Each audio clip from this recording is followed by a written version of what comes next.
want to say hello to everybody. And my name is Dr. Loria. Most of you know that already. But we have Dr. Fussell with us. Dr. Fussell is an esteemed, very knowledgeable, and experienced urologist. And we're going to have some interesting conversations today. So, Dr. Fussell, why don't you tell us a little about yourself? I'm Dr. Melvin Fussell. I'm a urologist, but I kind of consider myself like a bent arrow. I'm an electrical engineer, and I trained as an electrical engineer, did design work for the F-15 fighter, and then I decided I wanted to go to medical school, but I said, hey, I'll get closer by becoming a bioengineer. So I ended up at University of Washington in bioengineering, and then when I was there, everybody that was in my lab, they were all doctors. So I was like, hey, they're engineers and doctors. I think I want to be a doctor. So I decided to go to University of Wisconsin for medical school, and then I decided I wanted to be a surgeon. So I ended up at MCG, but it all started back at Tuskegee University in electrical engineering. So got to give my shout out to Mother Tuskegee. So that's my background. So I'm kind of a bit arrow. I'm an electrical engineer, bioengineer, medicine, and then surgery. Very interesting. Yeah. It's funny you say bent arrow because a visual on Peyronie's. I know. You're in urology. Yeah. Bent arrow, Peyronie's disease is a disease where the penile shaft gets a plaque deep inside and causes bending and so forth. A lot of middle-aged, older men can get this. I see it all the time in urology. It's when they injure the tunica albuginea. It's like a covering that goes around the penis, and basically when you injure that, what happens is it doesn't heal the same, so it creates a scar, and then the scar pulls the phallus to that side, and that's what happens. So now when we repair that as a urologist, you can actually try to cut it out, but actually that creates more scarring, or you can create a scar on the other side to pull it back. So there are different things, or if you can catch it early, you can try to decrease the scarring. So Peyronie's has always been a challenge in the field of urology. Yeah, I mean, I see that. How I treat that, I mean, I just refer them out to you guys, and I give them, I tell them try Xiaflex, a collagenase substance, a medicine that might help, but most likely surgery is going to do it, and so forth. But here, today, what's exciting about today and having Dr. Fussell with us is that Dr. Fussell was introduced into male enhancement. Now, he's a urologist. You say, well, why wouldn't he do male enhancement anyway? Generally, urologists are surgical people, right? They deal with prostate cancer and Peyronie's, like surgical things. But not a lot of them are in tune to the cosmetic nature regarding male enhancement. So a lot of men, right, they want to come in for enlargement. Now, I've heard that, let's say a man comes and visits a urologist. He says, look, I'm not happy with my size. But the urologist is more concerned with, hey, can you urinate? Right? If you can urinate, everything's okay. Okay, can you get an erection? That's kind of important, the erection part. But the size component, urologists generally are not concerned, except Dr. Fussell here, because he knows the value of size. Because, like, for example, the parallels with women and their breasts, right? A woman with an A cup may feel fine, but most don't, right? So if they go to a C, they just feel better. Now, whether their companion or not likes it, whatever, it's irrelevant almost. It's how you feel about yourself. Now, we, as men, right, we know that low girth, okay, narrowing of the penile shaft, a narrow penile shaft, is not so pleasing or stimulating to the vaginal cavity or vault and so forth. So anyway, bottom line is, urologists, and Dr. Fussell's one of the leading ones, he'll be doing tons of male enhancement filler procedures to increase the girth of the shaft and so forth. But anyway, let me just divert to your opinion and why you got into the male enhancement field. Well, as a urologist, I'm sitting in the room all the time, and I'm the guy that walks in and say, "Hey, drop your pants." And the thing is that you see guys, they drop their pants, and you can tell when the guys that are uncomfortable, things It's like probably that. everybody. Right. Pretty much. Yeah. But the thing is that what I've noticed over time is that many guys ask me, Doc, is there anything I can do to, make it bigger? Or, can I do something to enhance my size? And, when you talk about our training, we're not really trained as urologists to enhance the size of your phallus. So, because it became more and more of a demand, that's when I start studying and looking outside of that. And, that's what happens. You go to school, you get your initial training, but your learning never stops. So as I start to learn more and I saw the demand, I was like, wow, guys are really wanting to be bigger. They want to be Major, larger. major. How can I do this safely? You know what we could do? We could tell our patients or potential patients out there, do the drop your pants test. Okay? Like if you could drop your pants almost anywhere, you're confident. But if you're not, then you'll come and see us, Yeah. right? And we'll provide that for you. We'll provide the girth. I mean, I have patients that have a girth that's like this size. I don't know if you could see that in the picture here, but I mean, this is sizable, Yeah. right? I mean, women actually say, I mean, I hear, of course, I've done this thousands and thousands of times. They'll say, gee, I can't get my hand around it. You know what I'm saying? It's Right. like this cup. It's just like this. I mean, now I'm not saying you have to get this size. I mean, this is very, very large, probably 8.5, 9 inches in girth and so forth. But anyway, the bottom line is this: girth matters. If you go back in history and you look at when Viagra came on the scene, right? All of a sudden we broke into, hey, there's a male problem here. Okay, so the men were having problems getting erections. And Viagra came on the scene, and it was now spoken of freely. Like you hear Viagra commercials, or now the generics are on board and so forth. Cialis is a very good drug for erectile dysfunction. Then testosterone came on the scene. Hey, these guys have low testosterone, and that can cause problems too, right? You hear the low T Mm-hmm. commercials, right? So now it's ushering in what? The low G scenario. Okay, so you have low T, now it's low G or low girth, which I think is something that we need to express to our audience and our patients, is that that's treatable too, and so forth. And that's exactly what I'm doing. My company is Uro Hard for Men. That's like URO, just like urology. Uro Hard for Men, where only size and function matters. We make you bigger, longer, harder. So as a urologist, I cover all the bases. The thing is that we can increase your girth, we can increase your length, and because of over 20 years of experience as a urologist, I know all the tricks for erectile dysfunction. So we go all the way back to, Viagra. When Viagra came on the scene, Viagra was actually found out by mistake. They were creating a heart medication, to cause vasodilation if you were concerned about a heart attack. And what they found out was that when the guys came back doing their clinical trials, they were saying, Doc, I don't know what it's doing for my heart, but I got the greatest erections ever. So Pfizer said, stop the press. We found a medication for erectile dysfunction.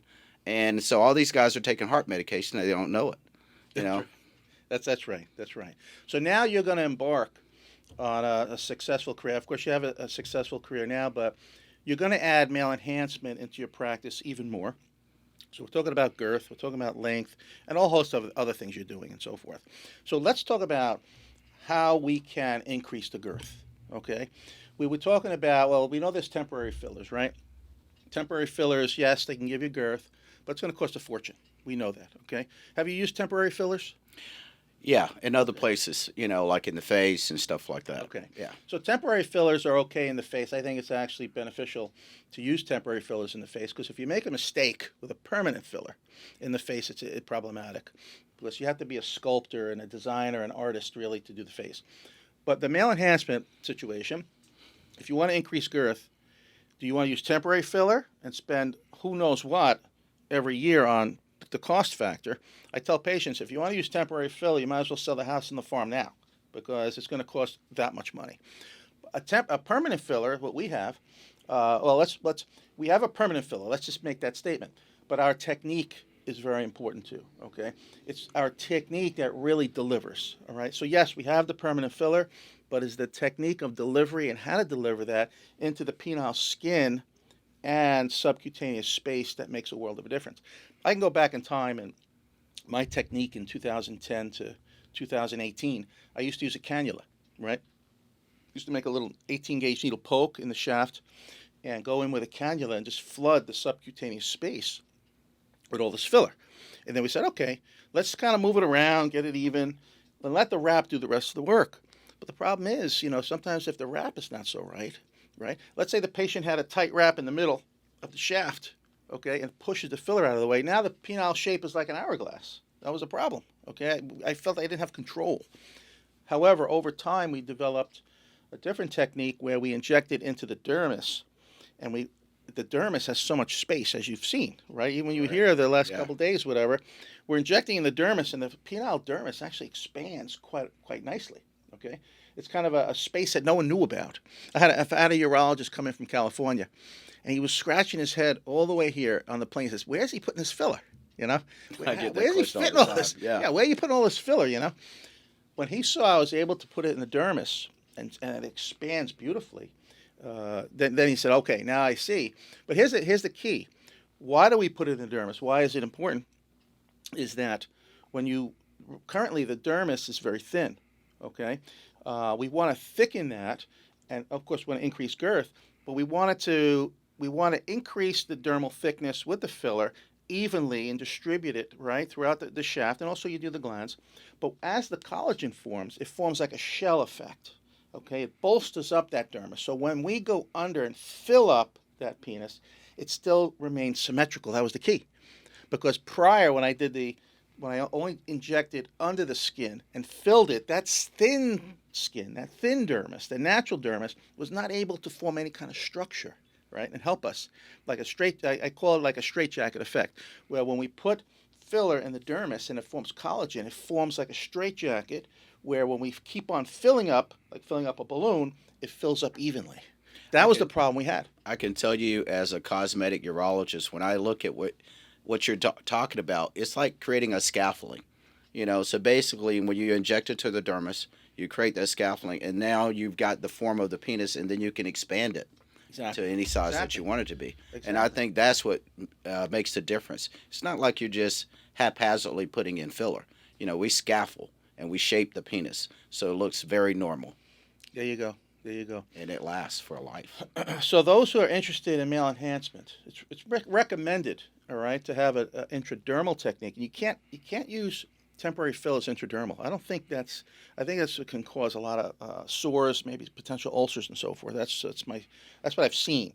But they usually put temporary filler underneath, so you don't have that scaffolding that you're talking about. I'm glad you used that word because that's exactly what it is in a sense.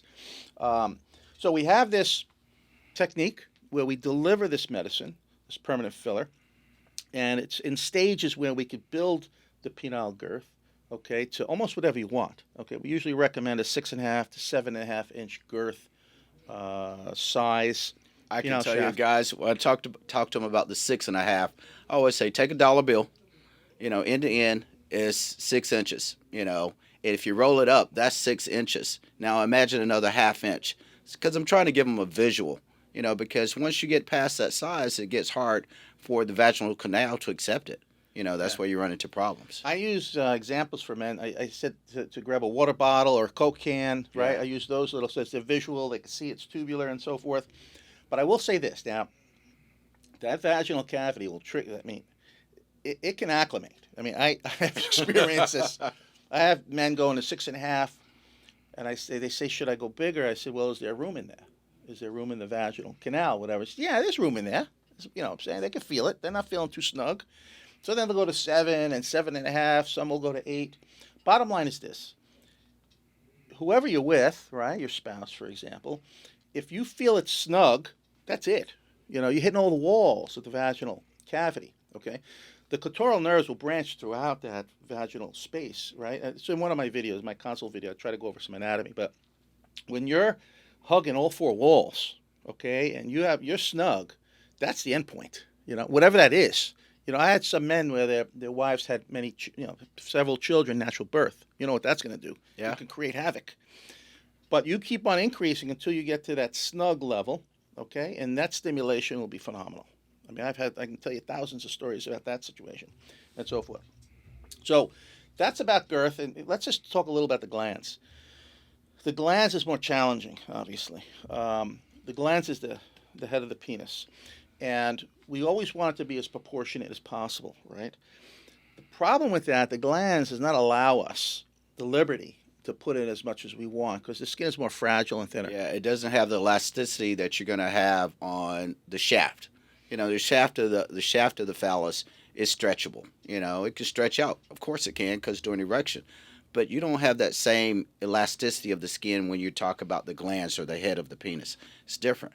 That's right. It's probably 30%, 20% of what the shaft could do. Yeah. Plus, with the glands, we're limited to intradermal injection because underneath is a vascular space. So we can't really go sub-Q and just fill it up. Okay. Now, some doctors are doing that with temporary.